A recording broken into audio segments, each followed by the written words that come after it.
Welcome to Chapter 3 lecture for Addicted Family Intervention. In this lecture, we're going to look at family therapeutic theories from Chapter 3. First, we're going to look at experiential or symbolic therapy, which was founded by Carl Whitaker. The theory came out of his years of work in various professional experiences. It names comes from the aspect that people actually experience the interaction from each other, and that their experience operates or occurs outside of consciousness. The theory's approach, though, however, says we can access it through play or role plays, and this is where acting as if, such as Alfred Adler's concept or theory, role playing, and then also empty chair from Gestalt techniques are used. In this theory, the point is to understand or experience how one is perceived by another and understand the self away from the family. It seemed to be less about techniques and more about people. In this, the view of the family is a continuum from either the dysfunction side to the functional side. When the family is dysfunctional, there's low unity and inflexible rules. When there's a need to experience cohesion in order to be healthy.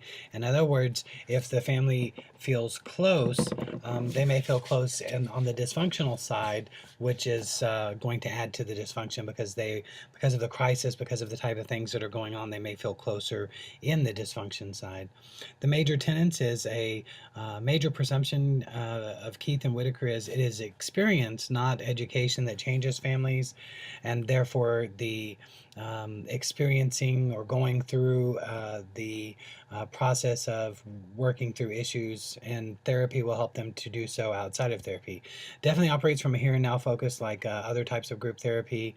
The commitment is into an individual awareness and expression and self-fulfillment, even for the therapist. Whitaker suggests that self-fulfillment is dependent on family cohesiveness. So basically, they also look at the expanding the family's relationship with the extended family and others who may be a part of the process. The goals are to expand immediate personal experience, being genuine, increase sharing to promote unity and re-experience, and bring the expanded family into it. Family members need to believe in themselves as a unit while simultaneously gaining freedom and independence to develop as a healthy individual. The therapeutic style is an active directive, or what we can look at as a cookbook, by bringing up those experiences in therapy that have worked and then using them again. This is a co-therapy model or a co-facilitation.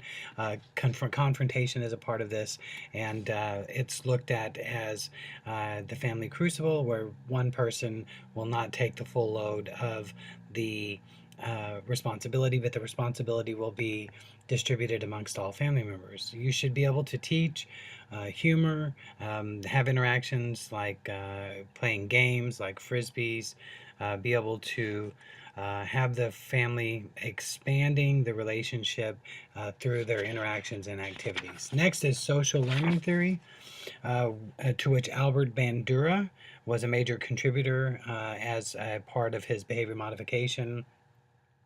Social learning theory takes the stance that we learn from our interactions with our environment, and our family is part of that environment. We learn from modeling and self-efficacy. The research study that was done in the 1960s by Karen Horn was part of this developing of this theory. The model views the family as a social system of interacting people. Deviant behavior is seen not as dysfunction, but as an appropriate response to contingencies of the system. There's a video in the classroom site on Blackboard that shows the actual research with the Bobo doll. And what the research was done was there was a doll that was left in a room, and the adults would hit the doll, and then when the adults left the room, the adolescent or pre-adolescent child would do exactly what the adults did by hitting the doll. The view of the family, the dysfunction is viewed as problem behaviors, a system contingency on how to behave. If then the family unit or the contingency changes, then it's seen that the behavior will change within the family member. The major tenets are cognitive behavior environment, Positive and reinforcement involves any action that is presented after an act has been performed that serves to increase that behavior. So you've got your behavior modification and then cognitive, the antecedents that are being worked at here. Positive and negative reinforcement, modeling appropriate behavior, and then also utilizing less punishment and more reinforcement. Inappropriate behavior patterns can be learned, and the example of this would be when a child is rewarded for a negative behavior. Example that's good to be given with this is when children are in line at the checkout, the child pitches a temper tantrum in order to get a piece of candy off of the shelf, and then the next time they're in the store, if the child gets the candy that time, the next time when in line, the child is going to pitch a tantrum in order to, because they've been rewarded in that mode already. The goals is to train alternative behaviors or replace alternative behaviors, which is differential ratio, or DRA, if you remember that from the behavior modification class. The therapeutic style, the treatment approach, the therapist attempts to provide an environment in which effective learning may occur. And this is going to include repeated assessment of the family and a evaluation on how change is occurring if it is changing. Help identify target behaviors and implement a treatment plan for the entire family. This therapy is very active and also very directive. Next is the process model. There's videos about the founder of Virginia Satir in the book as well. Virginia Satir is one of the founders of this model, and she describes her process model as one where the therapist joins the actual therapy in order to help the members move from a symptomatic base towards one of wellness. So the therapist joins the family on the journey from symptoms to wellness. The view of the family is each member pays a price to help balance the system. Whatever the cost to keep things where it is, and therefore family rules derive the way the parents maintain their self-esteem and determine how the family system functions. And then this is where we're going to see family survival roles come out of. The major tenets include symptoms block growth. The symptoms are there to cause arrested development. Members adapt even if it's in a negative way or even if it is at their own cost. Healthy interactions need to be taught and examine congruence and communication or any breakdowns in the communication. Satir defines leveling as a healthy state of communication. The placator discounts any sense of self and will behave in a manner to avoid conflict and anger with other people.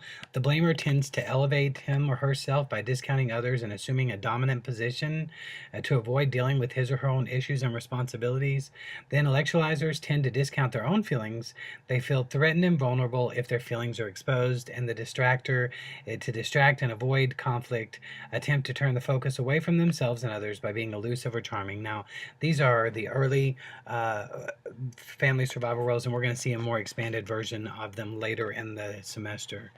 The goals is a higher level of communication, higher self-awareness, and finding self in the navigation of the family. The therapeutic style the therapist joins is less active and more of a guider, more of showing and giving guidance, and then also observant, very observant of the behaviors that are being placed, the behaviors that are being displayed.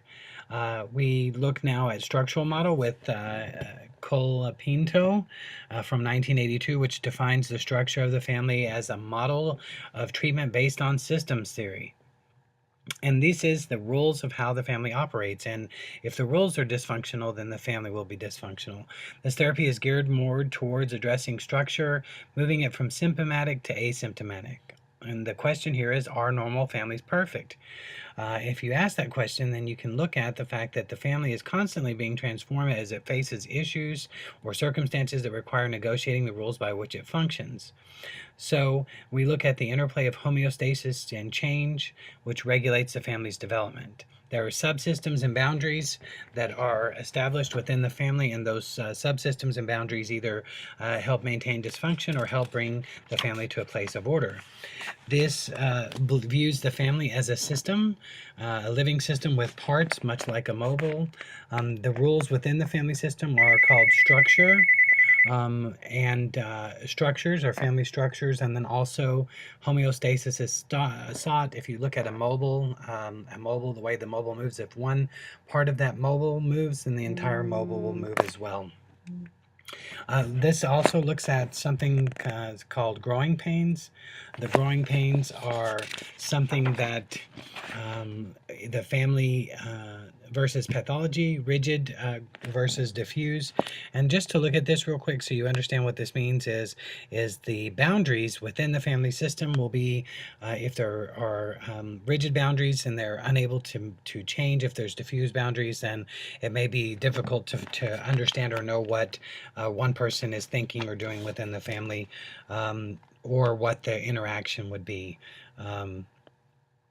Excessive closeness or enmeshment at one end of the continuum, or excessive distancing or disengagement at the other, are evidence of a high level of conflict avoidance.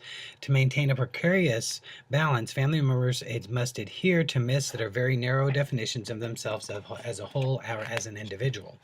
The goals are the symbols of conflict, which are on page number 38 and 39 in the book. And when we get on to chapter 4, you'll see more of that, the actual symbols. Symbol conflicts resolve structure problems and establish appropriate boundaries within the family, and then help changing with circumstances. The therapeutic style is the ability to see and form a leadership role.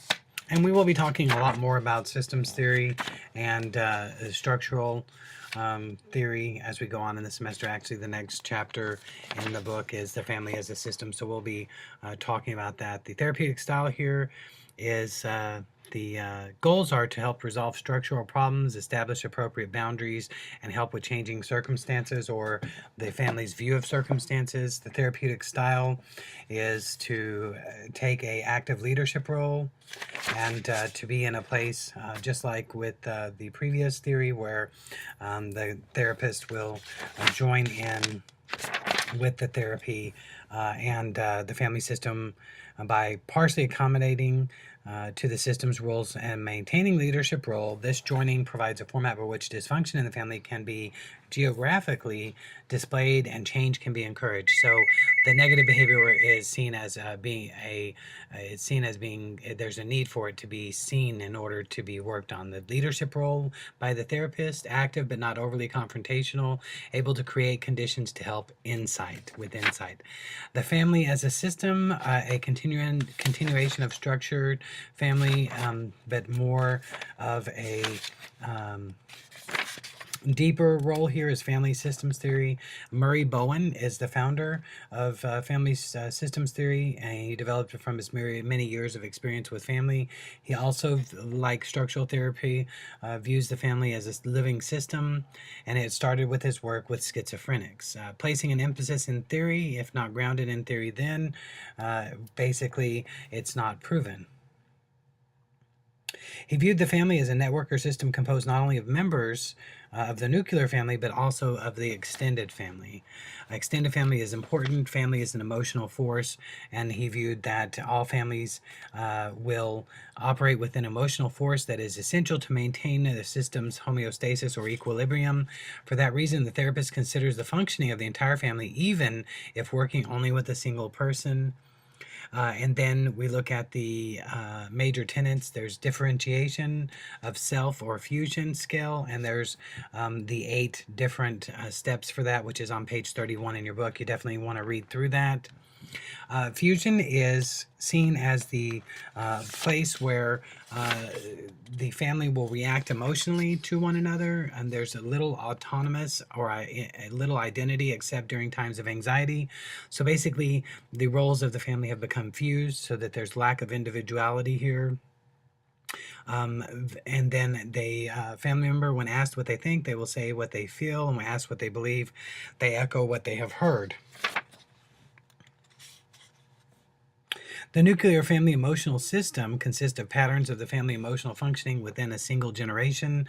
And then also we look at the sandwich generation, which is where you have the extended family living together, where you have the parents when they're elderly living with the, and I said this in another slideshow already, living with the children, and then the children's children. Too emotionally tied to family in an unhealthy way. The goals of treatment here is to help the family member, each family member, achieve a higher level of self-differentiation from the other family members. And this involves detriangulation and resolving those issues that resulted in emotional cutoff from the extended family. Detriangulation involves becoming emotionally unhooked from the system. So during times of anxiety, people need more emotional closeness or distance. The more they respond based on anxiety, the less that the tolerant that they are from one another. A third party is often drawn in and spreads. And that's what the triangles on the cover of the book mean in this class. Is triangulation is someone is able to see, drawn in and see the dysfunction that the others can't see. It helps to let off steam, but freezes the conflict and oftentimes creates more. The goals of family systems theory is to don't try and change the people. The therapy is an opportunity for them to change the interactions with each other, which is going to help them to get past blaming and past their other situations or issues that they have with each other in the family. Detriangulation often will help to create a new triangle. Differentiation of self will allow the person to be individualistic, but also remain a access to the family. The therapeutic style is active inquiry, and the therapist historical approach by uncovering multi-generational patterns of interaction. The family systems theory approach defines therapy more in terms of philosophical approach rather than any particular technique. So which one do you like? We're going to break these theories down, each one, as we go on throughout the semester. I hope you've enjoyed this lecture. Thanks.